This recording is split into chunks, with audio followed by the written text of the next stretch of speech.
정신건강의학과 전문의 최명기입니다.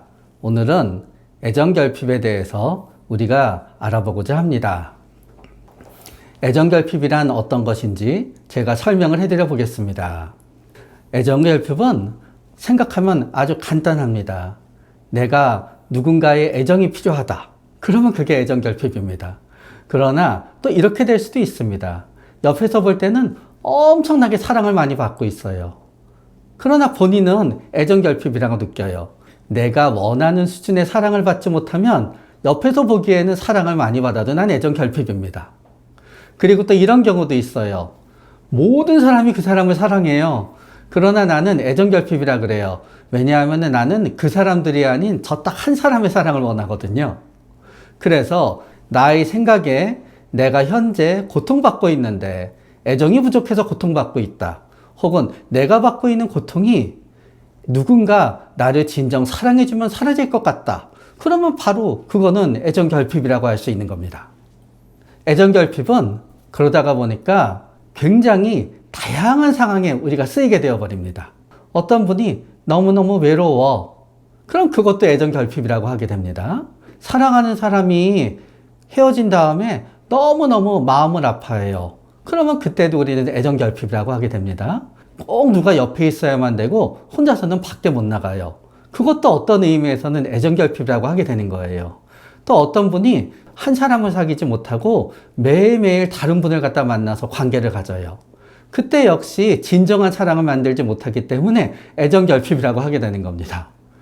그리고 요새는 그렇게 생각하지 않지만 옛날에는 부모님이 사랑을 안 줘서 발달장애의 아이가 된다고 생각했었던 시절도 아주 오래전에 있었습니다. 그러다가 보니까 우리는 다양한 상황에 있어서 애정결핍을 원인으로 놓기도 하고 애정이 있으면 치료된다는 의미로 애정결핍을 어떤 치료를 놓기도 하고 또 나의 상황을 표현하기 위해서 애정결핍이야 라고 얘기하게도 되는 겁니다. 어떤 분이 애정이 결핍되었다고 스스로 느끼거나 옆에서 보기에 애정이 결핍된 행동은 어떤 것이 있나를 살펴보고 그 각각에 대해서 우리는 원인으로 생각해 보면 되는 겁니다. 굉장히 외롭고 어려운 일이 있을 때는 평소에 나한테 애정을 주는 사람으로서는 벅차요. 평소에 내 주위 사람들은 나한테 천의 에너지를 주고 있었어요. 그러나 저는 그때 1200의 사랑이 필요해져요. 너무너무 힘든 일만 있을 때. 그럴 때 우리는 애정결핍을 느끼게 됩니다. 아주 정상적인 거예요. 또 어떤 경우에는 사랑하는 사람이 있어요. 굉장히 많이 사랑했어요. 그런데 그 사람이랑 조금 안 좋아요. 그러면은 혹시 그 사람이랑 헤어지면 어떡할까? 다른 사람을 갖다 사귀게 되기도 합니다. 누군가와 헤어져서 외로운 순간을 피하고 싶은 게 다른 사람을 계속 사귀는 거에 대한 이유가 되거든요. 결국은 애정이 없는 상태를 굉장히 두려워하는 게 이때는 애정결핍의 이유가 되어버리는 거예요. 또 누군가 헤어지고 나서 굉장히 너무나 슬퍼해요. 이때는 다른 사람을 사귀지 못할까 봐 하는 걱정이 그 사람의 애정결핍의 이유가 되어버립니다. 어떤 사람은 누군가랑 헤어지면은 빨리 다른 사람이랑 사귀는 게 가능한데 굉장히 낯가림이 심한 분들은 겁이 많으면은 다른 사람을 사귀는 게 너무너무 어려워요. 사랑하면 스킨십을 하는 게 당연하잖아요. 그런데 어떤 분들은 그게 겁이 나서 끔찍해요. 그러다가 보면 우리는 지금 사귀고 있는 어느 한 사람이랑 헤어지게 되잖아요. 거기에 매달리게 되거든요. 어떤 의미에서 그 사람의 애정이 떠나가는 게 너무너무 두려우니까 애정결핍이 되는 거고, 여기서의 원인은 누군가의 사랑을 잃게 되면은 나는 다른 사람의 사랑을 다시 차지하는 게 너무너무 어렵기 때문이에요. 그러나 또 이런 경우도 있어요. 애정결핍의 원인이 사람을 밀어내는 바로 자신에게 하는 경우도 있어요. 어떤 분이 너무너무 사람을 힘들게 해요. 그분 주위에는 아무도 없어요. 그런데 그분은 계속 누구를 힘들게 해야지만 버텨요. 그러면 그분은 아무도 자기를 사랑해주는 사람이 없다. 너무너무 힘들다 하면 본인을 애정결핍으로 생각하게 되고, 그러나 그 사람의 애정결핍의 원인은 그 사람의 대인관계가 너무너무 힘들어서 그 사람한테 애정을 줄 사람이 아무도 없게 된다는 거지요. 또 애정결핍은 때때로 내가 아니라 남이 사용하게 될 때도 있어요. 굉장히 못된 사람이 있어요. 그 사람이 어렸을 때 보니까 그 사람은 제대로 사랑을 못 받았어요. 그런데 나는 그 사람을 사랑해요. 그 사람은 계속 나한테 못되게 굴어요. 그러면 나는 이 사람이 나한테 못되게 구는 이유는 이 사람 자신의 자유의지가 아니라 어렸을 때 애정결핍 때문에 제대로 사랑하는 법을 배우지 못해서 그래 라고 생각하면서 그 사람의 현재의 못되게 구는 거를 갖다 애정결핍이라고 하지요. 그러나 저는 딱 하나 여러분께 조심스럽게 말씀드리고 싶은 게 있어요.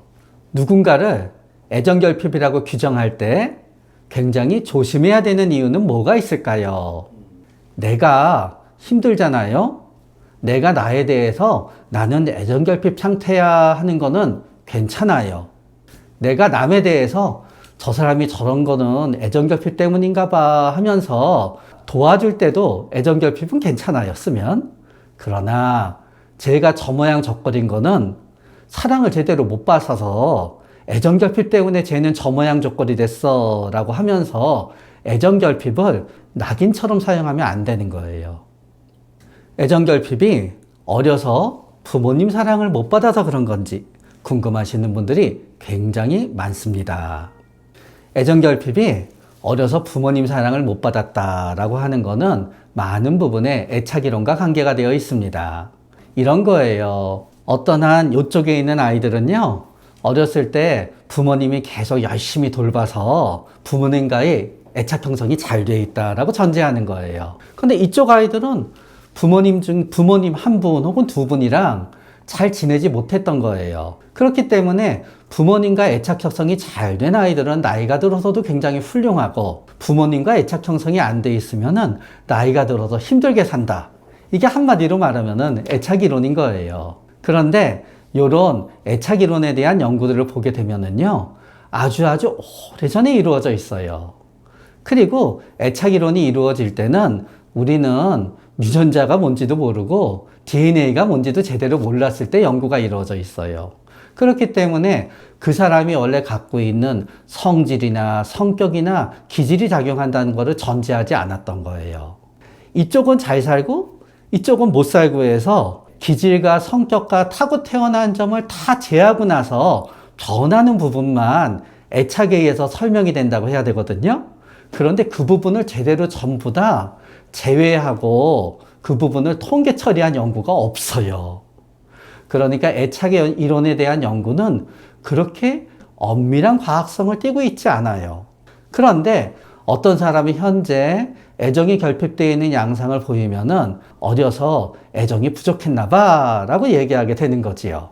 이게 귀에 걸면 귀걸이, 코에 걸면 코걸이 같은 점이 있는데요. 어떤 사람이 어려서 애정을 잘 못 받았어요. 그런데 진짜 지금 애정결핍 상태가 됐어요. 그럼 우리는 얘기하게 돼요. 어려서 애정을 못 받아서 애정결핍을 느끼는구나. 그런데 가끔씩은요, 어려서 엄청 사랑을 많이 받고 자란 사람이 있어요. 성인이 되어서 애정결핍 상태가 됐어요. 그럼 또 뭐라고 하는지 아세요? 어려서 너무 완벽한 사랑을 받았기 때문에 지금은 어떤 사랑을 받아도 애정결핍이 되나 봐. 그래서 우리는 어려서 굉장히 사랑을 많이 받고 자라도 애정결핍이라고 설명할 수 있고요. 어려서 사랑을 하나도 못 받고 자라도 우리는 애정결핍이라고 생각할 수가 있어요. 그리고 애정결핍 이론에 커다랗게 생각해야 되는 점이 또 하나 있어요. 어렸을 때 우리 부모님은 나를 학대했어요. 그러면은 어려서 나를 학대하고 애정을 안 준 부모님들의 대부분은요, 내가 성인이 된 다음에도요, 계속 나를 좀 힘들게 하고 있을 거예요. 그럼 내가 지금 애정결핍을 느끼는 거는 과거의 애정결핍이 문제가 아니라 현재의 부모님이 나한테 애정을 안 주고 있는 현재의 애정결핍이 문제일 수도 있는 거예요. 어렸을 때 우리 부모님은요, 너무너무 가난해서 일을 해서 나를 먹여 살리느라고요, 나를 돌볼 시간이 하나도 없었어요. 그래서 나는 애정결핍을 느꼈었어요. 그런데 아직도 우리 집은 너무너무 힘들어요. 그래서 우리 부모님은 아직도 너무너무 힘들게 일하고 있어요. 나도 하루 종일 너무너무 힘들게 일해야 돼요. 그러다가 보니까 지인이 빠져요. 불행에 닥치게 되면은 어떻게 이 돈을 헤쳐나갈지 너무 걱정이 돼요. 그러면 당연히 누군가의 애정이 그립겠지요? 이렇게까지 극단적이진 않더라도요. 어려서 우리 부모님이랑 나랑은 왠지 항상 핀트가 안 맞았어요. 나는 우리 부모님이 항상 웃어주고 굉장히 나를 예뻐해주고 나를 안아주는 부모님을 원했어요. 그런데 우리 부모님은 그런 스타일이 아니에요. 그러다 보니까 우리 언니는 우리 부모님이 너무 편하대요. 안 그래서. 그러나 나는 안 그래요. 우리 부모님이 다정다감하고 항상 웃어주는 사람이었으면 좋겠어요. 그런데 어렸을 때 나한테 다정다감하고 웃어주지 않는 부모님이 지금은 나한테 다정다감하게 웃어주면서 나를 칭찬할까요?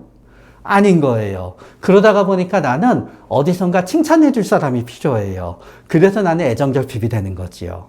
결국은 어려서 애정결핍이 지금의 애정결핍으로 이어지는지가 생각해야 될 부분이 아니고요. 어려서 애정결핍이 지금도 실시간에 현재의 애정결핍으로 이어지고 있다는 거예요. 그러면은 어려서의 애정결핍이 나를 애정결핍의 상태로 만드는 게 아니라요. 현재 진행형인 지금의 애정결핍이 나를 애정결핍의 상태로 만드는 거지요. 그리고 또 제가 반문을 제기하는 마지막 요소가 있어요.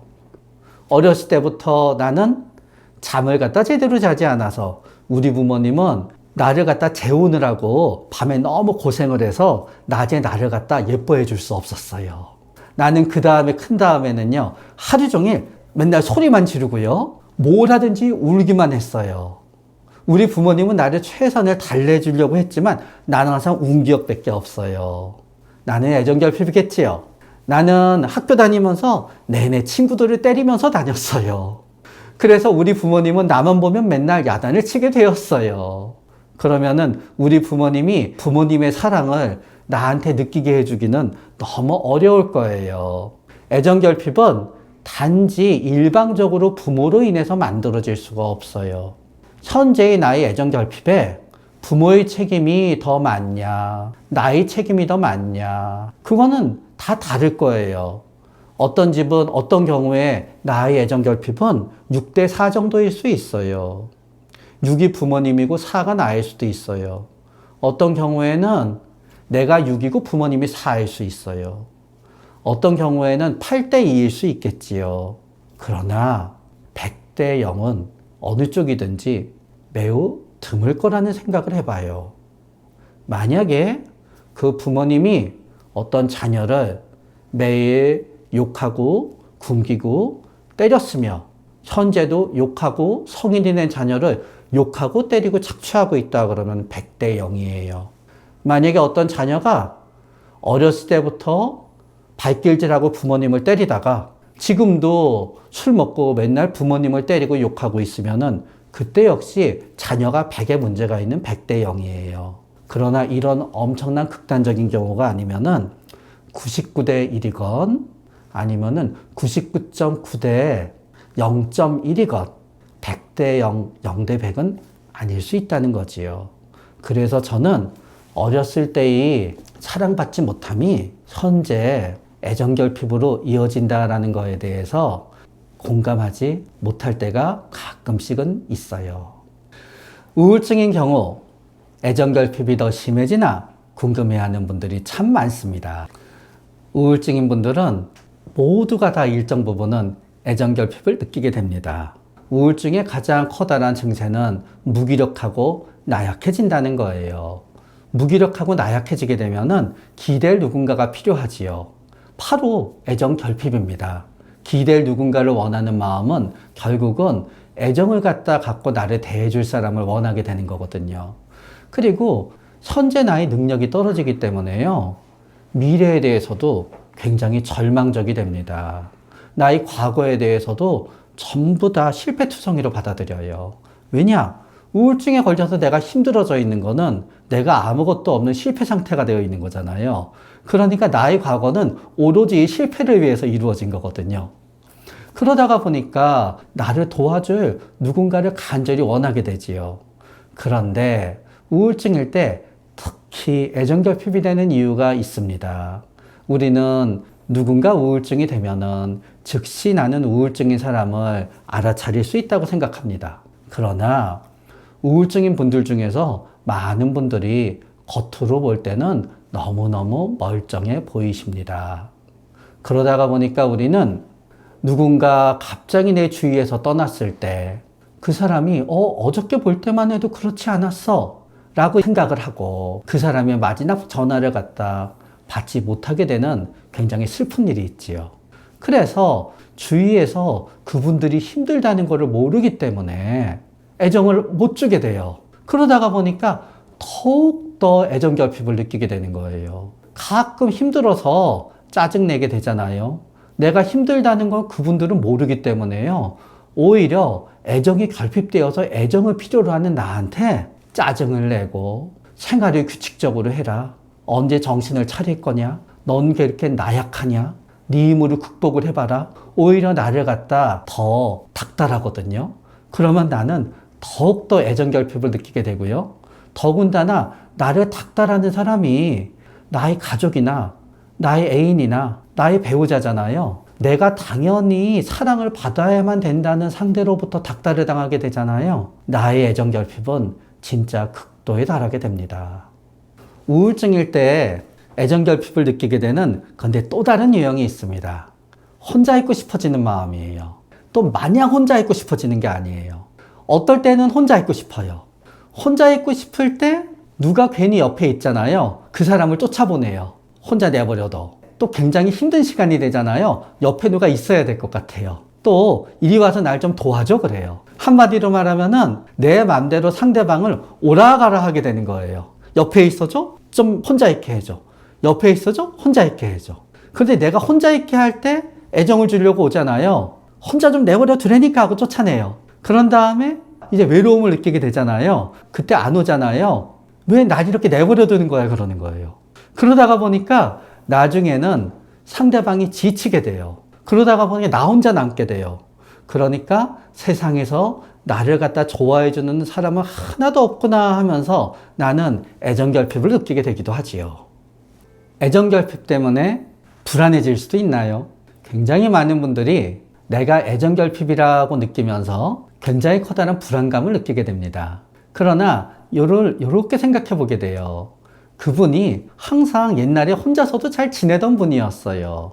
그런데 그분이 애정결핍과 불안이 동시에 왔어요. 그러면 그때는 사실 애정이 결핍돼서 불안을 갖다 느꼈다기보다는 굉장히 불안해서 누가 꼭 옆에 있어야 되는 상태가 됐다고 생각하는 게 더 나은 거예요. 우리는 불안이라고 하게 되면은요, 마음이 조마조마조마한 것만 생각하게 돼요. 그러나 사실 몸이 더 크게 반영해요. 숨이 차고 가슴이 두근거리고 쓰러질 것 같고 정신이 멍해지고 이게 멈출 수가 없고 이러다 죽을 것 같은데 이게 시도 때도 없이 와요. 옆에 누가 없으면은 밖에 나가지도 못해요. 잘 때도 안 그러던 사람이 글쎄 다 큰 성인이 엄마 아빠랑 같이 자겠다고 하는 수도 있는 거예요. 우리가 영화 보면은 죽어가는 분들이 옆에 있는 분한테 꼭 손잡고 얘기하잖아요. 내 곁을 떠나지 마세요. 그런 마음이 되는 거죠. 그래서 꼭 옆에 누가 있어야만 되게 만드는 거고 당연히 내가 사랑하는 사람, 나를 사랑하는 사람이겠지요. 그 사람들을 갖다 옆에 놔두고 떨어지지 못하게 하니까 우리는 그거를 갖다 애정결핍이라고 우리는 얘기하게 되지요. 그러나 사실은 애정결핍보다는요, 버려짐에 대한 불안, 내가 엄청나게 괴로울 때 혼자 있게 돼야 되는 불안이 더 이유이기 때문에 버려짐을 우리가 유기라고 하거든요. 유기 불안에 대한 두려움이라고 하는 게 더 맞는 표현이 될 수도 있어요. 애정결핍을 느끼는 사람들을 어떻게 도와줘야 될지 궁금해하는 분들이 굉장히 많습니다. 제가 애정결핍을 느끼는 분들을 어떻게 도와줘야 되나 할 때 제가 생각하는 게 하나 있습니다. 멍멍심리치료견에 대한 얘기입니다. 옛날에 제가 토플을 공부한 적이 있습니다. 제가 젊었을 때는 우리나라에 그 미군이 하는 AFKM 방송이란 게 있었어요. 또 CNN을 갖다 번역하는 것도 있었어요. 그런 그 기사를 갖다 이렇게 듣고 영어 공부를 하고는 했거든요. 그때 인상 깊은 기사가 있었는데요. 아주 옛날에 오클라호마 연방 빌딩이 폭파되었을 때의 얘기입니다. 연방 빌딩이 폭파가 되고 엄청나게 많은 사람들이 그 밑에 묻혔어요. 그래서 미국 전역에 수색견들이 전부 다 모였습니다. 그럼 수색견들은 열심히 수색을 하다 보면은 사람을 발견하게 되는 거예요. 그러나 물론 사망자들이 많았지요. 수색견들 입장에서는 평소에 맡지 못하던 냄새를 맡아야 되고 수색견들이 좋아하는 냄새도 아닙니다. 수색견들의 힘은 뭐냐? 뭔가를 찾으면 칭찬받는 데서 나와요. 그런데 돌아가신 분을 그 처참한 광경으로 찾아내니까 수색견이 그거를 찾았을 때 사람들이 웃으면서 칭찬을 못 해주게 된 거예요. 그러다가 보니까 수색견들이 전부 다 지쳤습니다. 그때 우리의 멍멍심리치료견이 투입이 됐습니다. 멍멍심리치료견은 어떤 일들을 하느냐. 가만히 누워서 꼼짝도 못하는 수색견들한테 다가가서 살짝 문지르고 장난을 칩니다. 그러면 지친 수색견들은 앙! 하고 물으려고 합니다. 그러면 멍멍심리치료견은 조금 있다가 또 가서 장난을 칩니다. 그런 다음에 옆에 가서 엉덩이를 붙이고 있어줍니다. 그러다가 보면은 나중에 지친 수색견들이 하나 둘 회복을 하게 되는 거지요. 아까 우리의 수색견들이 지친 이유는 뭔가 하면은 사람들이 애정을 주고 칭찬을 해줘야 되는데 애정을 주지 않고 칭찬을 해줬기 때문에 애정 결핍이 우리 수색견들이 지치게 했습니다. 그 애정을 끊임없이 줬던 거는 멍멍치료견입니다.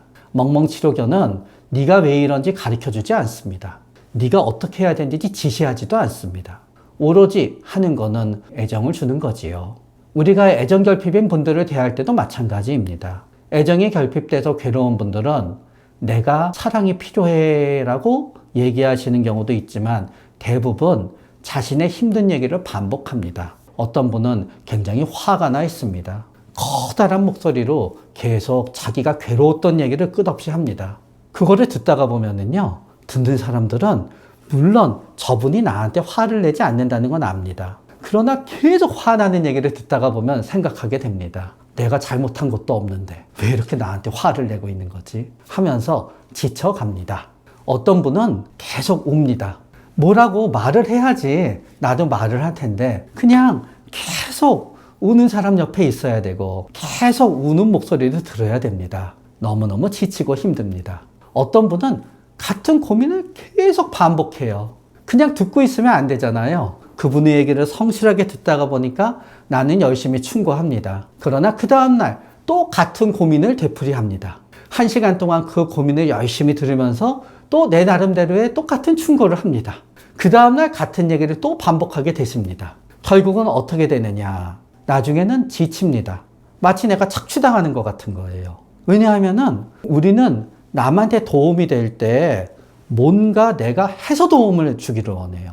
내가 수동적인 입장으로 그냥 내가 계속 감정 쓰레기통이 되어서 도와주고 싶지가 않아요. 그런데 누군가 괴로울 때요, 굉장히 친한 사람, 가족이 아니면 누가 감정 쓰레기통의 역할을 해주며 누가 감정 샌드백이 되겠습니까? 그거는 사랑하는 사람만 해줄 수 있는 일이지요. 그래서 우리가 애정 결핍인 사람한테 해줄 수 있는 가장 좋은 것은 뭔가 하면은요, 같은 울음을 끝없이 들어주는 겁니다. 같은 분노를 끝없이 공감해 주는 겁니다. 같은 고민을 끝없이 들어주고요. 상대방이 자기 얘기를 성의 있게 듣는다는 거를 갖다 내가 상대방한테 알려주기 위해서 진지하게 매번 같은 충고를 반복하는 것입니다. 우리는 애정 결핍인 분한테 가끔씩은 원인을 갖다 알려주고자 해요. 그 원인을 알려주고자 하는 마음의 밑바닥에는 더 이상 애정 결핍인 분들의 하소연을 듣고 싶지 않은 거예요. 그러려면 끝내야 되잖아요. 그러니까 네 근본적인 원인은 뭐야? 이제 더 이상 나한테 징징 짜지 마 하고 해결하기 위해서 자꾸 원인을 얘기하려고 그래요. 그러나 아무리 원인을 얘기해도 그분은 바뀌지 않습니다. 때때로는 자꾸 해결 방법을 얘기하려고 그래요. 그래서 애정 결핍인 사람을 어떻게 도와줘야 되냐고요? 그냥 끝없이 애정을 줘야 되는 겁니다. 나는 그냥 스폰지처럼 끝없이 그분을 받아들여야 되는 거지요. 그런데 이거는 굉장히 어렵습니다. 이게 안 되는 이유는요, 사랑이 부족해서가 아닙니다. 얘기를 듣다가 보면은요, 애정 결핍인 분들은 너무 힘이 빠져서 내가 시키는 대로 할 수가 없어요. 결국은 상대방이 내가 시키는 대로 하지 않더라도 또다시 끝없이 용서하고 넘어갈 수 있는 사람이 애정 결핍인 분한테 끝없이 애정을 줄 수 있겠지요. 우리 앉아서 남의 얘기를 1시간 들으면 지칩니다. 누군가의 전화를 갖다 2시간 동안 받아보세요. 오른손, 왼손, 오른손, 왼손. 그러다가 이어폰으로 들어도 귀가 아픕니다. 인내력이 대단하지 않으면 안 되는 겁니다. 그리고 이렇게 끝없이 누군가한테 애정을 갖다 줄 수 있는 분들은요, 보통 내가 누군가한테 애정을 주고 비록 내일 그분이 다시 나한테 그럴지언정 바로 이 순간에 저 사람의 편안한 마음이 됐다는 것을 확인하는 순간 굉장히 커다란 자기 효능감을 느낍니다. 저 사람의 마음을 편하게 하고야 말겠다라는 일종의 목적의식을 갖는 거예요, 이분들은. 그러니까 애정결핍인 분한테 끝없이 애정을 줄 수 있는 분들은요, 진짜 선택받은 사람들인 거지요. 그래서 내가 그렇게 할 수 없다 그래서 너무 나 자신에 대해서 죄책감을 가지지는 맙시다. 우리는 나의 한도 내에서 최대한 노력하게 되는 거예요. 반대로 매번 그 얘기를 들어주고 여러분이 애정결핍인 여러분을 수용했던 분이요, 어느 하루 지친 모습을 보이면서 오늘은 내가 힘들어 하더라도요, 나에 대해서 애정이 없다고 너무 실망하거나 그분을 비난하지 맙시다. 오늘 한 번은 잠깐 10분 동안, 1시간 동안 그분도 애정결핍 상태가 된 거지요.